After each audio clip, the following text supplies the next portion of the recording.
Eight minutes past 8 a.m. in the morning, and this is the Media Roundtable. My name is Kanari Mugume, and in the studios today morning I have Idris Chugundu, current affairs journalist and editor at Now Post, and also Baker Bate, who is a journalist at The Observer newspaper. We're discussing the CCTV National Command Center that was launched this week. In 2 weeks, the president has been at the national headquarters of Uganda Police Force twice. Now we're trying to understand the matters happening at the police headquarters in Naguru. Now, in the wake of the murder of Maria Nagirinya, that is a few months ago, the president criticized police for being incompetent. He actually ordered the police officers who were in charge of CCTV in Natete to be tried, sentenced and dismissed from the police force, but also never to join any other government entity as long as he's alive. Whether that took place or not, that is a discussion for another matter. But looks like the president is being very, very serious with the competence of police. And now, during the launch of the CCTV National Command Center this week, the president said that the CCTV should be installed at every police post counter to make sure that police competence is monitored at every corner, but also to curb crime. We'll look into that discussion. I'll begin with you, Idris. Do you think that we are one or another jeering off the initial idea of having CCTV curb crime, and now we're going to see CCTV monitoring police officers who are the same people that are using the CCTV? It looks like the discussion is being entangled in one or another. I think the president said we should have, it could do both. One, to monitor the effectiveness of police in responding to crime, but second, also to find a way to help in curbing crime, to identify suspects and criminals on the scenes of crime. Yeah, but I think with President Museveni, sometimes you don't know what to take, and I don't know, and some of the things you don't know under what context he says it. The president has never really been comfortable with the current police force. Even yesterday, from the reading of his statement, it showed that he still harbors some deep suspicions about the police. It's still very, he talked about how they are unpatriotic. Unpatriotic. I don't know whether he meant in the sense of not loving the country, or whether in the sense that they don't offer much help to his NRM party, because patriotism in this country has mutates in meaning depending on who says it. But that said, I think the general launch of it's a very good thing. I think it's something that should have been taken a long time ago. Crime, especially in these metropolitan areas, had gone up. And then also you have to give credit to the fact that the CCTV cameras where they had been installed before, in some instances, have been very helpful in identifying... Especially in that case of Maria Nagirinya. They were able to identify the suspects, arrest them, but even down, you look at the ShopRite Ben Chwanka, it used to be, I'm told, now it's hard to snatch a phone from there. From where? ShopRite Ben Chwanka. Ben Chwanka. I thought ShopRite Lugogo, because no, ShopRite Ben Chwanka. This week on Twitter, ShopRite around Lugogo has been a wash of stories of on the traffic lights. Yeah, the traffic lights. Of course, the traffic lights are always. But you see, but that's a very, very urban center and metropolitan area. I think police in one or another should be able to. Yeah, but the headquarters are not very far away from there. Yeah, the headquarters are just a few meters away from that place. But how many are you going to deploy around one place? Of course, no. But should they mean it that actually that place is very, very clean of criminals, especially those who snatch phones and shatter the glasses of the cars? It can be done. It's not rocket science. Of course, it can be done. But that's one of some of the things that baffles me in this country. I mean, there have been so many things that you think can easily be resolved. I mean, like you said, Naguru is near. It just requires some more intelligence and sophistication. You have patrol of police. You have patrol of LD walking around in the night. But even generally, it's a little bit high end. But having said that, I think that for me personally, I thought the whole CCTV thing is a good thing, especially in fighting crime. I think it's going to help us. I think it's for some of these criminals, I mean, who previously would go on and do their things without. I think some of them are going to think twice. Do you, in your own opinion? My own hope. Let me hope that in the purchase and procurement of these cameras, let me hope. We'll not be back in a parliamentary committee of accountability trying to understand how money was stolen. Yes. So, but in your own opinion, do you see the crime rate going down? If you were to compare, I know this is sort of futuristic, but if you're going to look into the future crime statistics, do you think they will go down? significantly? I don't because of CCTVs. They may go down, but not necessarily significantly. But I think, especially in the metropolitan areas where CCTV, I think, because I already see it in my area where I come from, we have cameras, it's a number of cameras. And you see that now at least people are really aware, even when they're doing their own thing. For example, when someone wants to overtake at a wrong point, say, hey, but there's a camera down there. You get it. You see, there's a way sort of it curbs, it limits people from doing some of the things they would have done if they did not know that they're being seen. Okay. So I don't know whether the crime rate is going to go down significantly, because you have to also take into account crime that is committed in other areas where they are not CCTV. But I think in the metropolitan areas, some crimes are going to go down. Okay. Bika, so there's a new discussion on the table that the installation of CCTV cameras, especially now that they are from Huawei, is a complete national security threat, because now you have surveillance being monitored by Chinese.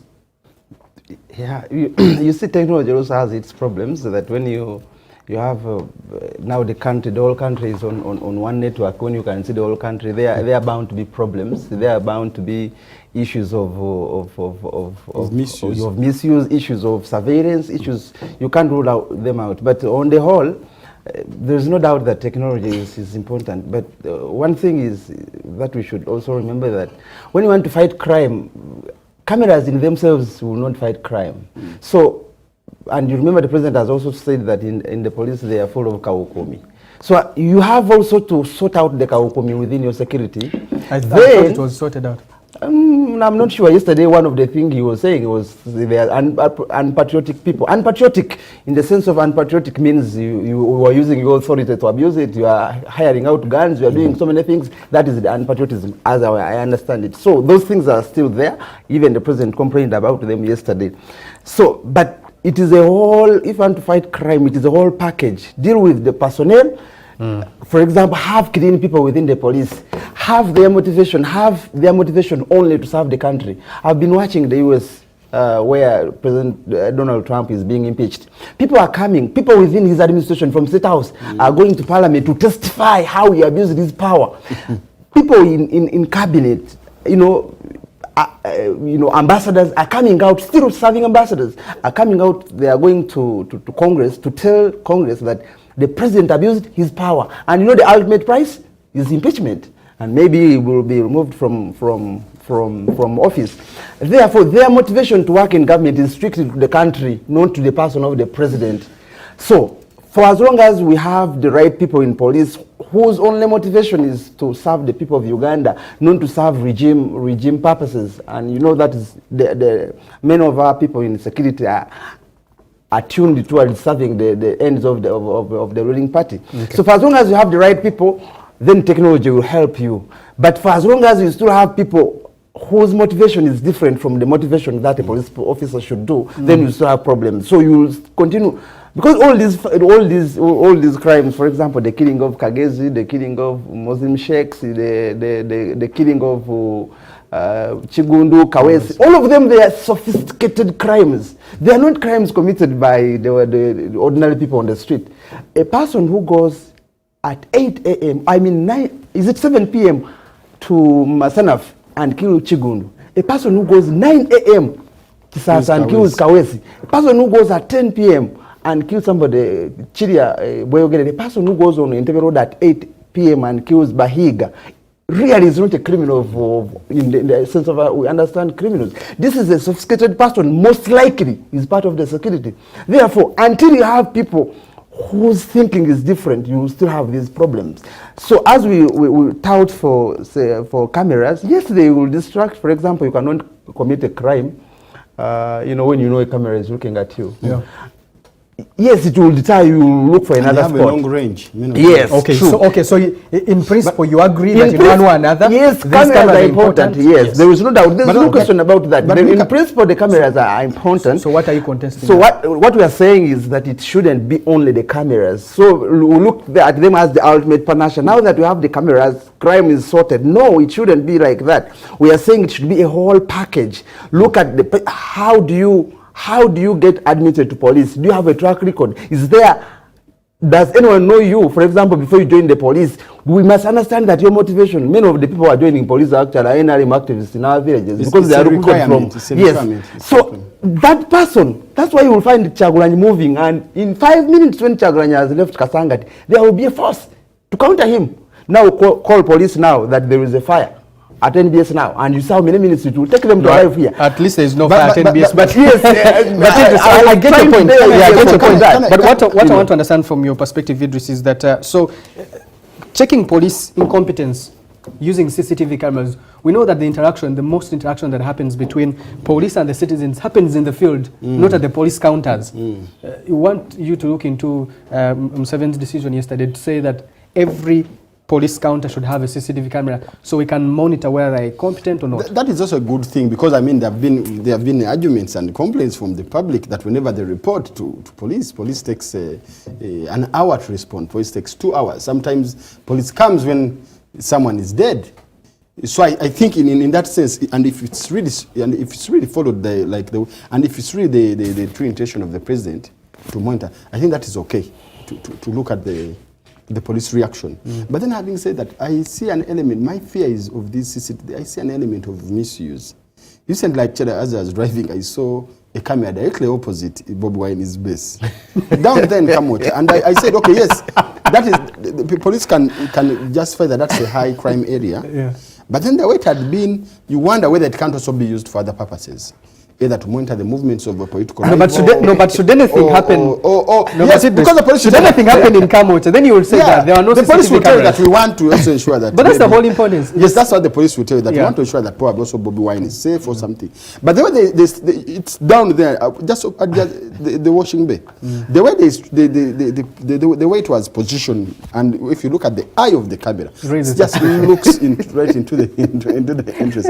And for me, in developing countries like ours, you don't rule out certain things.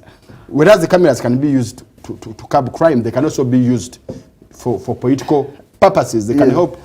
Because our fear is that, you talked of were we having a whole range of control over those technologies. How sure are we that those cameras can't be misused to do other activities, to spy on rivals, to spy on what? You get it? Okay. And for me, that's my fear. But monitoring the police, I think it's also very important. It's given the complaints that police, even for ordinary citizens, if you have ever had an attempted burglary at your place and you call the police, sometimes it will take them like an hour. Sometimes they will tell you, do you have transport? Do you have this? What can you get? Okay. So the IGP yesterday said that they had actually revamped their emergency systems. You don't need CCTV to actually monitor police incompetence. What you do is perhaps look at the time of arrival, look at the time of response, and whether these emergency systems are working. But also what I want to bring to your attention, Baker, is the entire police force. And you know that the other week they were discussing the increase of number of officers from 43,000 to about 60,000. Make sure that they have a force that can completely man crime in the city, while others looked at that as a force that is going to man an election coming up in 2021. Do you think, apart from the simple things we say here and criticize police for, don't you think that police has done a good job in the city and outside the urban centers in curbing crime? It depends on who you are speaking to. The question will be answered differently. For example, when you go and speak to people whose phones are snatched, we are talking about every day. I wonder what we mean by crime. But if also I mean like on a larger picture. On a larger picture. We know that those crimes still exist, but on a larger picture, don't you think police has done a good job? I don't know. I don't know really whether it has managed to, for example, to suppress political opposition. Yes, we have a more peaceful Kampala. They will be in handy every time anything, even if two people. The other day, only two Makerere University students were demonstrating, and within a minute they were there to show force. Sejusa used to tell us, we have to show that the state exists, when he was unleashing terror on Dr. Besigye. So, yeah, there is presence. And by the way, Kampala is one of the most policed cities in the world. Every corner. But many of those police officers, you see, their motivation is really not to fight crime. You go where there is crime. like areas which are known that these are crime scenes, these are very terrible areas. We know them in Kampala, that there, this time you don't pass. And, you know, crime continues. But therefore, when I talk about police, you know, crediting police for doing its job, I'm talking about, for example, looking at the crime report of 2018, there was a reduction of crimes from over 25,000 cases, rather 250,000 cases, to about 238,000 cases. Even though there were other increase of cases of homicides and robbery and whatnot, but that reduction of 5.2%, it's what I'm talking about. And with now the, the launch of CCTV cameras, don't you think we're actually on the right track? Was it all but sometimes that reduction as a result of police action? No, sometimes actually the reduction is that we are not reporting the cases because of police only. The only things that get in their books is, do you know how many times my phones have been stolen? I've lost count, but I have never reported any case to police. Why other than report? Because I know it is a process in futility. I will not get anything after reporting anyway. So the only reason I go to police is to acquire to get back my letter for SIM cards. Yes, to get my SIM cards. But if it were not for that, which you have to pay 10,000 for. Absolutely, and it should be free. But you have to pay everywhere I've gone. Even if they don't ask for money, you feel there is a problem. And actually, all the time I've gone to police to repress my lines, they have always asked for money, and it shouldn't be. For stationary. For stationary, but we're finding police, they get our money.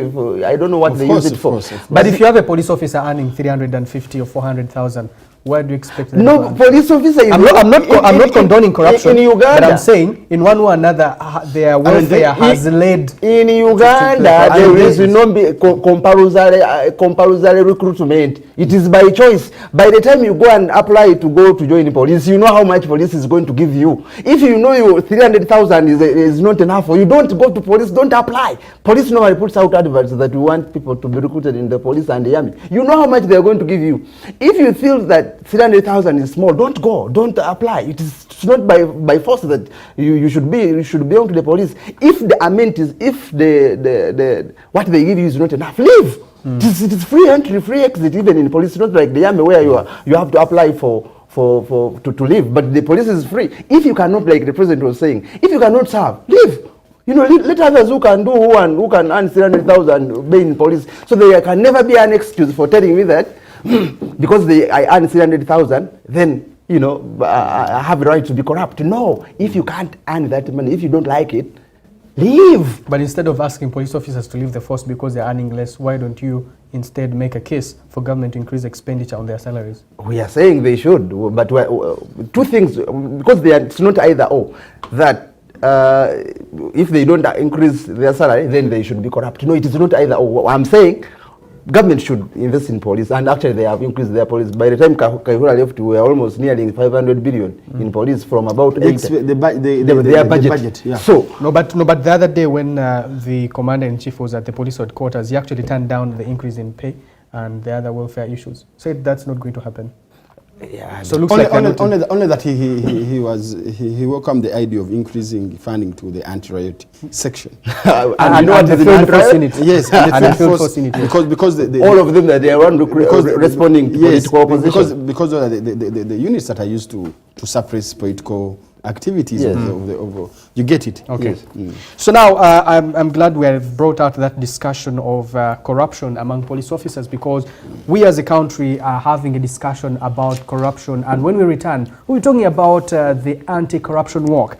This week, next week on December 4th, the president is expected to lead the country in a walk against corruption. But what has the journey of fighting graft and corruption in Uganda taught us as citizens? That and more after this break.